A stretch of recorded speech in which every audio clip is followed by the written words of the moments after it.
Bem-vindos ao Innovation Festival. Eu sou Mauro Cavaletti e fui convidado pela Fast Company Brasil para mediar essa conversa sobre o futuro do design, o design do futuro, dentro do grande tema do festival esse ano, que é o recomeço. Eu tenho aqui junto comigo três grandes nomes do design brasileiro: a Ana Couto, o Fred Gelli e o Tadeu Dias. E eu vou começar chamando a Ana Couto. Olá. E vou pedir para que ela se apresente e responda uma pergunta muito específica sobre a prática dela, o que ela vem propondo para o mercado. Ana, a sua prática vem falando muito sobre a importância, a relevância do foco no propósito para as companhias, né? Como cada vez mais o entendimento do propósito e a construção, né, da expressão do propósito, ele vem sendo importante para que as pessoas se conectem com as marcas. Então, a pergunta ela vai um pouco em direção às novas empresas de tecnologia que já trazem, muitas vezes, a questão do propósito embutidas no seu próprio DNA. Né? O Singularity, inclusive, fala sobre propósitos massivamente transformadores, né? Como o filtro para entender quais companhias vão sobreviver.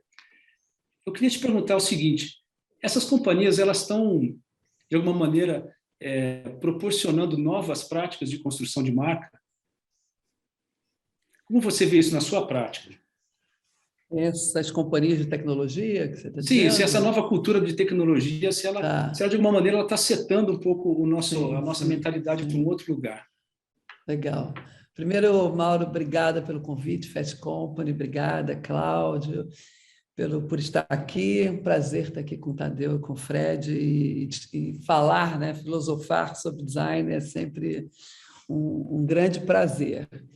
É bacana, assim, o que vem acontecendo, né? E, olhando historicamente, na minha formação de design, eu fiz design, fiz antropologia, depois fiz uma formação de business, e hoje, olhando assim para trás, você vê que antropologia e design, elas andam muito juntas, né? No sentido de, um é um significado, como é que você dá significado para as coisas, cultura, e design, como é que você resolve problemas também trabalhando com processos que também, né, precisam funcionar e criar valor. Então, olhando essa construção, quando a gente olha os desafios que a gente tem pela frente no século XXI, as organizações, os produtos, o consumo, me dá a sensação de que nada pode estar aí mais à toa, né? Eu vou vender um produto, vou vender um sapato, vou vender uma camiseta. Eu acho que estar no mundo por estar já não basta, né? Diferente do começo do século XX, que a gente estava, né, vendo produtos e consumos de uma forma que como se nada tivesse fim, né? A gente está entrando numa era em que você precisa entender, e eu acho que isso vale para as organizações e para as pessoas, qual é o seu talento maior colocado à disposição do mundo, né? E para a gente, o conceito de propósito é esse, né? Como é que você entende uma organização pelo que ela tem de talento e como é que ela faz com que isso aconteça de uma forma positiva, né? Com impacto positivo. A gente está falando de uma nova economia do capitalismo, a gente está falando de uma mudança, né, de um capitalismo que era só para acionista, para uma mudança de uma economia que é para todos, né, os stakeholders, os shareholders de uma companhia, que tem que ver toda a cadeia, o impacto do ecossistema. Então, a gente está com premissas muito diferentes para o que a gente chama, para mim, que é o core do branding, que é a construção de valor, né? Então, obviamente, essas organizações de tecnologia que vieram nos últimos 30 anos, entendendo assim, o que eu faço com uma coisa tão poderosa que é a tecnologia, eu preciso entender qual é o meu papel no mundo, né? Então, o propósito do Google é organizar todas as informações do mundo, isso dá um drive muito grande para como você vai evoluir o seu negócio com um papel muito claro do que você tem no mundo, né?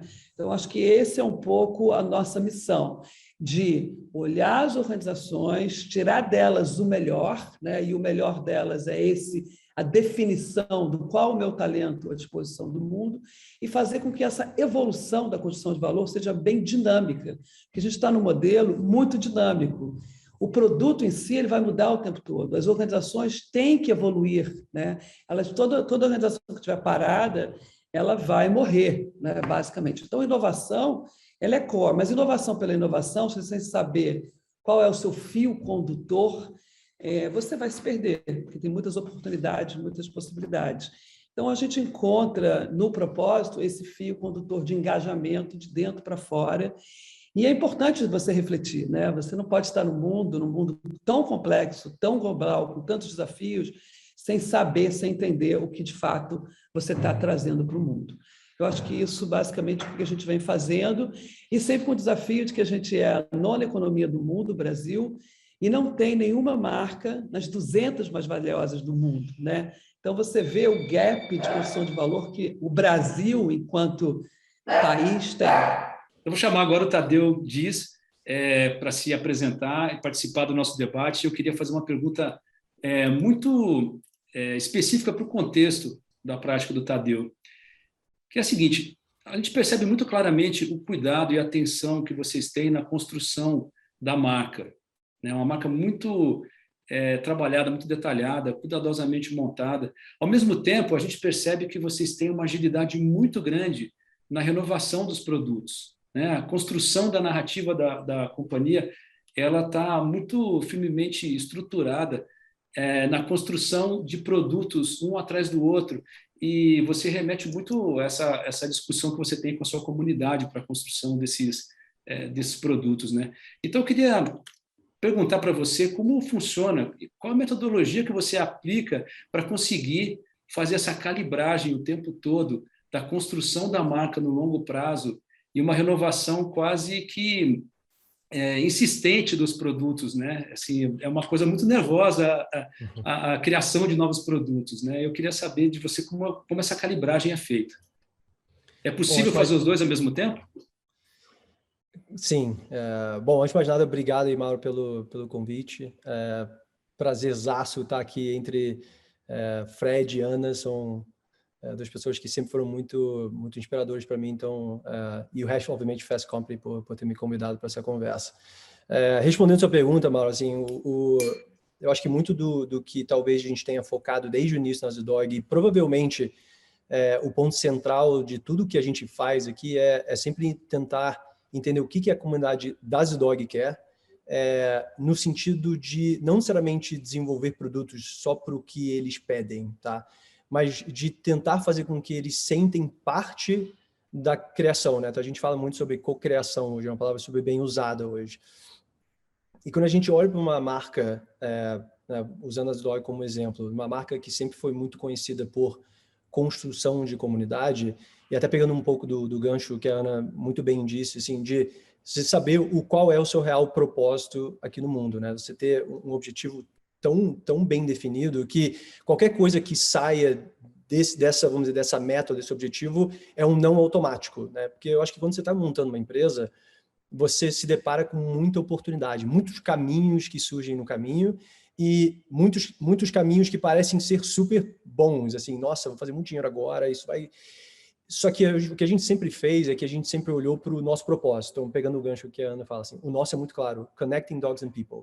Ele está em todas as paredes de todas as nossas lojas, ele está na entrada de todos os escritórios da Zidog, em qualquer país que seja, ele está em todas as embalagens, em todo o conteúdo. Por quê?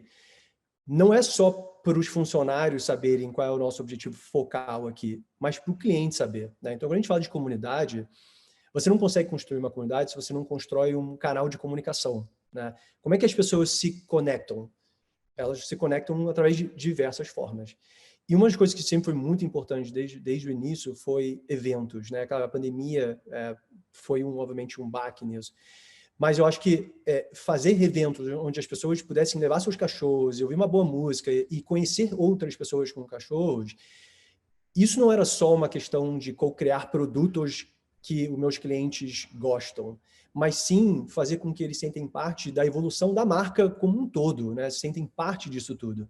Então, acho que quando você está co-criando produtos, né, e constantemente se renovando, se reinventando, né, e criando produtos que ninguém criou, isso é uma coisa. Eu acho que isso é quase uma obrigação de qualquer empresa hoje, de você estar com uma cabeça inovadora. Assim, eu não vou copiar ninguém, eu vou ser a pessoa que as pessoas copiam. Tá? Mas, em paralelo, para que isso se mantenha essa relevância de marca, né? Relevância de marca é uma coisa muito importante, você tem que ter essa comunidade muito bem construída e muito fiel. E isso você faz realmente estando próximo do cliente. Então, no caso da Zidog, eu acho que, Ana, você não poderia ter falado, sabe, melhor isso, eu acordo e durmo todo dia, e todo mundo aqui na Zidog acorda e dorme todo dia sabendo exatamente qual é o nosso prisma de decision making. Isso ajuda a conectar caixas de pessoas? Sim. Então eu vou investir tempo e vou investir recursos. Ele não ajuda a conectar caixas de pessoas? Então, por mais boa que a ideia pareça, eu não vou fazer, eu não vou dedicar tempo nisso. Então, eu acho que esse foco absoluto faz com que a gente desenvolva produtos num passo rápido, porque eu estou em constante contato com meus clientes, mas eu também mantenho uma comunidade extremamente fiel, extremamente engajada com tudo que eu faço. Muito obrigado, Tadeu. É perfeito. Eu acho que ilustra bastante realmente o que a Ana já tinha levantado, né? Vai pegar essa perspectiva, uma empresa já construída dentro dessa nova filosofia, né? Dentro dessa nova economia. Eu queria abrir um pouquinho agora a perspectiva, fazendo uma pergunta para o Fred Gelli, para que ele se apresente e ele conte para a gente um pouquinho de uma prática, de uma ideia que ele vem perseguindo por muitos anos. O Fred é um entusiasta, ele é um estudioso, ele é um praticante da biomimética, que é uma prática que vai buscar na natureza soluções estratégicas para a solução de problemas, para o desenvolvimento, para a evolução das coisas, dos objetos. E aí eu queria perguntar para o Fred o que a gente pode aprender com a natureza nesse momento de recomeço que a gente está passando, né? Principalmente depois de um dos maiores solavancos de recomeço que a gente pegou recentemente. É uma resposta, um desafio à nossa integridade física, né? Biológica. E eu queria saber do Fred o que a gente consegue aprender da natureza, como a gente consegue usá-la a nosso favor agora e como o design pode funcionar com essas observações. Legal, Mauro. Prazer estar aqui. Obrigado pelo convite, Mauro, Fast Company. Super prazer estar com a Ana e com o Tadeu aqui. Então, na verdade, a natureza tem resposta para qualquer tipo de desafio, né? E não seria diferente com o que a gente está enfrentando, até porque eu entendo que, mais do que um recomeço, para mim, o que a gente está enfrentando nesse momento é um desafio evolutivo, né? Faz parte da nossa evolução como espécie, como sociedade, ultrapassarmos ou nos relacionarmos com essa variável que surgiu, né? Em parte por nossa própria responsabilidade, né? Acho que isso também esse é o primeiro recado, né? Que eu acho que a própria natureza está nos dando, né? A gente vive conectados numa grande teia, e quando você puxa um ponto dessa teia, a teia inteira se mexe, né? É a lógica da interdependência, que é, inclusive, algo que a gente tem dificuldade de alcançar, né? A gente tem um pensamento muito cartesiano, então isso faz com que a gente não entenda exatamente as consequências das nossas ações. Então, seguiremos tendo outros impactos como esse, provavelmente alguns bem maiores do que a Covid-19, quando a gente pensa em aquecimento global, que serão consequências, de uma certa maneira, das coisas que a gente fez no passado, né? Então, para começar, eu acho que, mais do que um recomeço, é parte do processo evolutivo. E aí, tentando pensar um pouco metodologicamente, né, eu gosto muito de fazer isso, né, de olhar para a natureza como fonte de inspiração criativa e entender um pouco como ela se relaciona com desafios criativos, porque, essencialmente, o que a gente tem pela frente é um desafio criativo, né? Essa reinvenção que a gente está precisando fazer hoje, que tem a ver com a maneira como a gente se relaciona com recursos, a maneira como a gente opera o melhor sistema até agora, né? É o pior tirando todos os outros, como diz o Churchill, né? do capitalismo. É um processo evolutivo, significa... Basicamente, o que é evolução na natureza, né? A evolução é o momento em que uma espécie, né, ou um indivíduo de uma espécie é desafiado por conta de uma mudança de cenário, uma mudança de contexto, e ele precisa buscar nas suas competências essenciais capacidades para responder a esse novo cenário, esse novo desafio. E aí, se ele tiver essa capacidade, ele se adapta a esse novo cenário e segue evoluindo, e, do contrário, ele é extinto. E a natureza é impiedosa, né? Ela extingue mesmo. 99,6% de tudo que ela já inventou nos 3,8 bilhões de anos, que é o tempo que a vida existe, está extinto hoje. Ou seja, é só 0,4%. O que a gente conhece como vida é só 0,4% de tudo que a natureza já inventou. Então, não dá para a gente achar que tem jogo ganho para ninguém, muito menos para a gente enquanto espécie. Uma espécie encrenqueira como a que nós somos, né? Então, de uma certa maneira, eu acho que o que a gente tem pela frente é exatamente uma mudança de cenário que está mexendo na teia inteira, né, planetariamente. Eu acho que certamente a gente nunca teve um evento que pudesse impactar a humanidade, especialmente uma humanidade do tamanho que ela tem hoje, né? 7,6 bilhões de pessoas, é muita gente. A gente já teve outros grandes eventos no passado, mas não com tanta gente, não com tanta gente conectada, onde o efeito desse movimento da teia fica agravado, que é o que a gente está vendo hoje. Então, basicamente, o desafio é esse. A primeira capacidade de ler o cenário, porque é isso que habilita uma espécie a seguir evoluindo e não ser extinta, né? A tentar driblar a ameaça de extinção. Então, a primeira coisa é ler o cenário, entender o que aconteceu, entender quais são as variáveis que mudaram, para que você possa buscar na sua bagagem, né, cognitiva, na bagagem que você herdou dos seus, né, enfim, de todo conhecimento humano, os recursos para, então, redesenhar, reconfigurar o nosso encaixe, né, em Gaia, né, o nosso encaixe nessa teia. Porque, e aí eu entendo sempre, né, o desafio evolutivo é sempre uma oportunidade para evolução. Então, eu, como sou um cara otimista, entendo que a natureza tem muito a nos ensinar nesse momento, especialmente de como nos tornarmos mais sensíveis para a lógica da interdependência, entendendo que para cada ação, especialmente nesse momento de agravamento das situações, né, a Gaia está inflamada, né, de uma certa maneira, cada movimento que a gente fizer vai gerar consequências em grande escala. Então, é hora da gente ter a capacidade de ler esse cenário e fazermos o dever de casa. E aí as empresas têm um papel enorme de nos ajudar, porque elas é que detêm o conhecimento humano, a reconfigurar a nossa interface, né, com os sistemas de um modo geral. É muito dever de casa, mas é incrível. É um desafio criativo, né? A gente gosta de encrenca, né?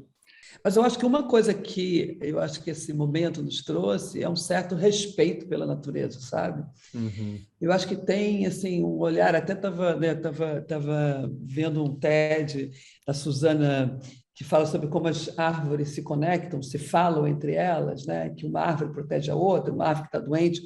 Então, todo esse sistema de internet nas árvores já existia há muitos anos, né? A árvore, uma floresta é feita disso, cada raiz pode dar energia e nutrientes para as árvores específicas.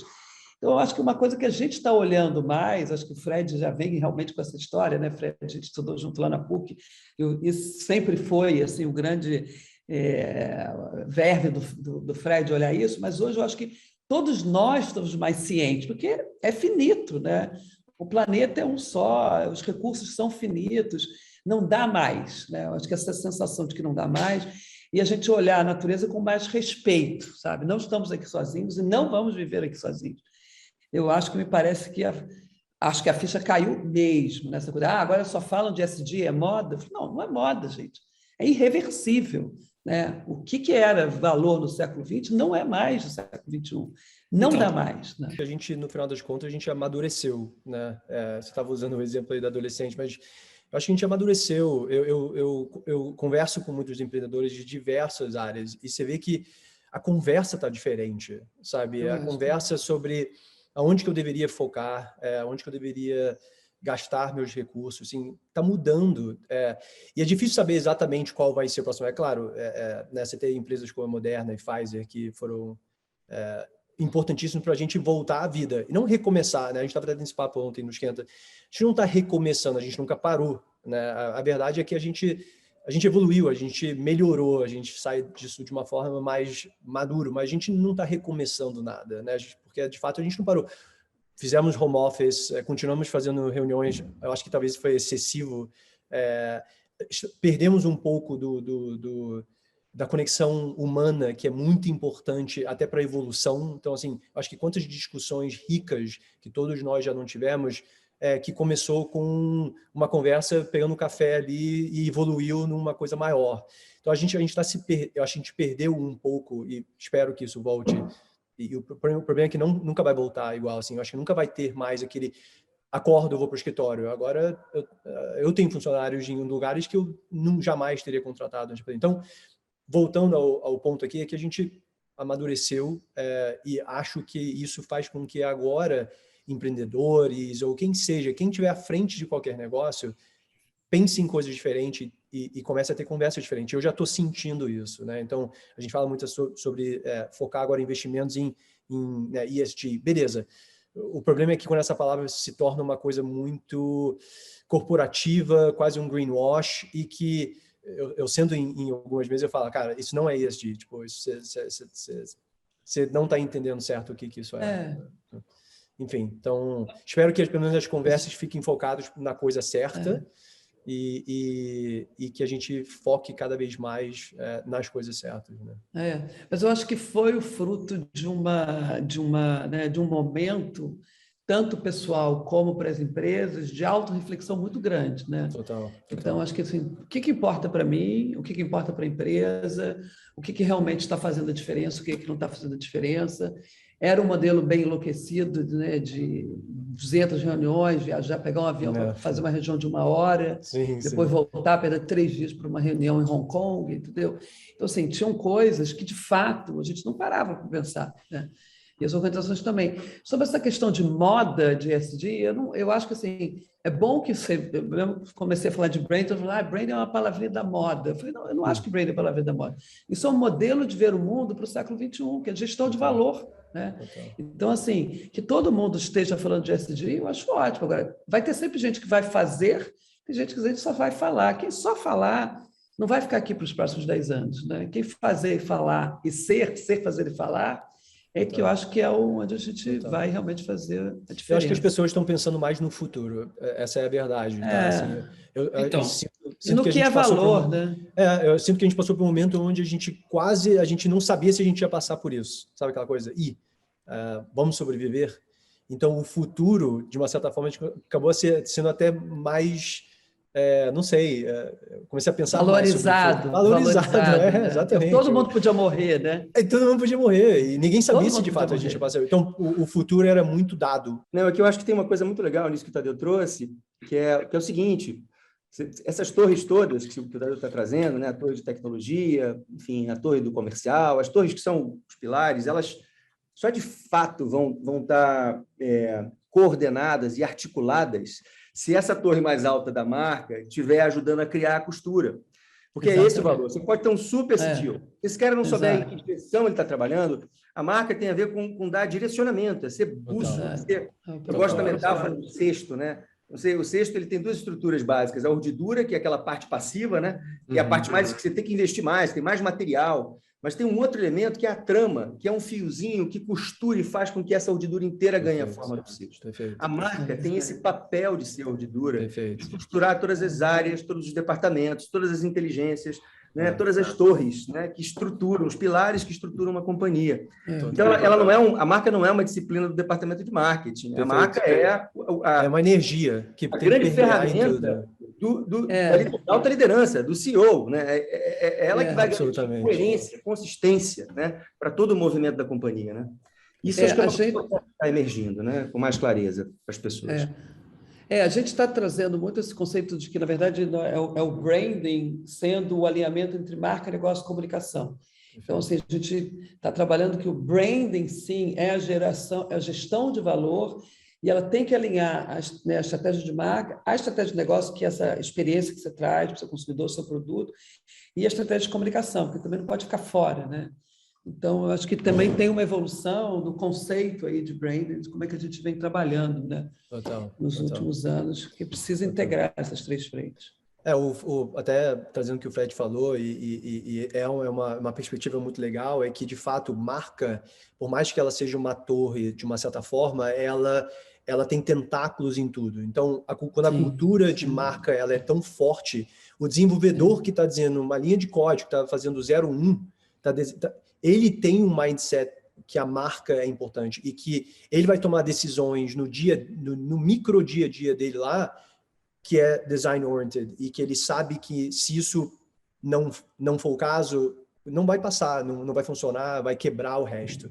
Então, eu concordo muito com vocês dois. Assim, a marca, no final das contas, ela olha por cima de tudo para ter certeza que esse valor está sendo permeado em todos os pontos de contato. E é difícil. E evolua, né, com consistência. Pega uma Apple da vida, né, que nasceu lá do portfólio, né, de um computador, e hoje está em tudo com a consistência do branding inacreditável. E aí você não pode ficar mais um segmento só, né? O segmento, o produto em si já não é mais.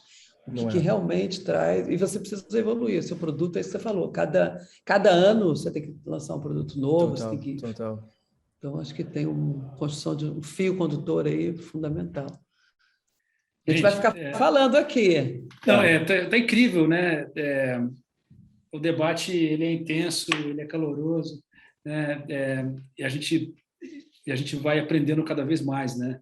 Agora, para fechar o pensamento da nossa conversa aqui, se vocês pudessem definir esse momento, né, que nós estamos passando, esse momento criativo que nós estamos passando dentro das disciplinas de design, olhando para todo esse potencial de inovação que a gente tem hoje, que está espiralando, está ficando cada vez mais forte, né, e mais rápido.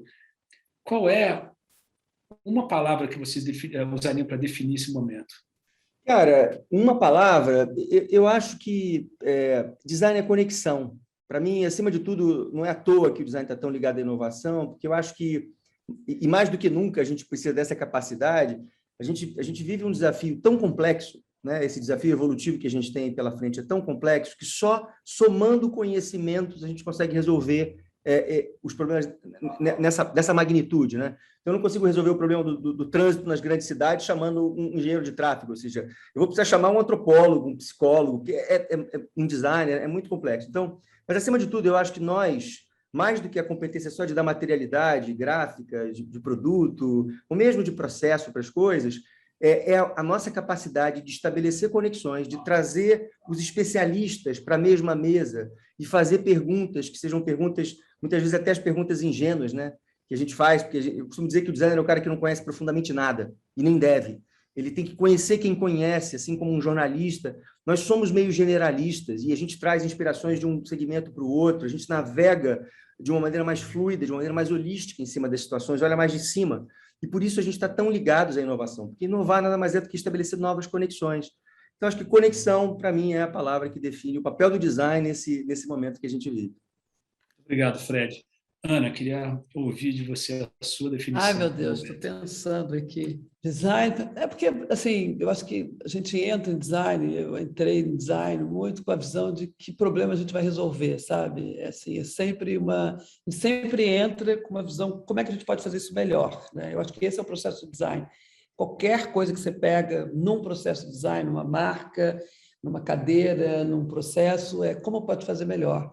Eu acho que essa pergunta nos deixa sempre na próxima, né? na evolução, na inovação. Quando você pode fazer melhor de uma forma apropriada para os dois lados, né? Então, assim, inovação é isso, não é só fazer, tem que fazer melhor e tem que fazer de uma forma apropriada para quem está, para o problema que está saindo, né?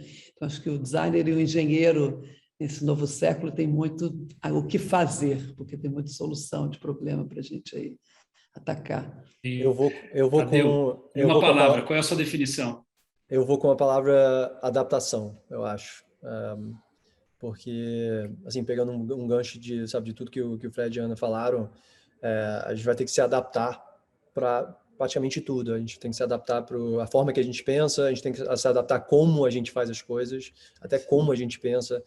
A gente tem que adaptar aonde a gente fabrica nossos produtos, o que a gente vai fazer. Então, eu acho que no final das contas, talvez, entre muitas boas palavras que a gente pode usar, pelo menos eu acho que eu aplico muito mais para mim. Eu acho que a adaptação, assim, eu tenho me adaptado muito desde aquela semana de março que eu nunca vou esquecer, onde a gente falou todos os aeroportos estão fechando, vai todo mundo para casa, a gente tem que se adaptar.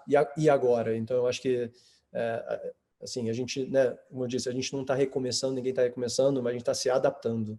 Então, eu vou usar essa palavra aí como uma palavra de fechamento. Pode ficar melhor, né? Boa. Isso aí. Olha, quero agradecer muito a presença de vocês, agradecer muito a generosidade de vocês dividirem as suas práticas, os seus pensamentos. as suas razões dentro desse nosso painel. E me despeço aqui, em nome da equipe do Innovation Festival, pedindo que a audiência que tá acompanhando a gente nesse debate continue pesquisando e olhando para esses conceitos que esses gigantes levantaram aqui hoje, né? Tem muita coisa para a gente aprender ainda. A gente está no meio de um movimento que tem uma fluidez incrível, mas uma velocidade incrível também, né? Então, é muito importante que a gente continue pesquisando, inovando, procurando novos caminhos.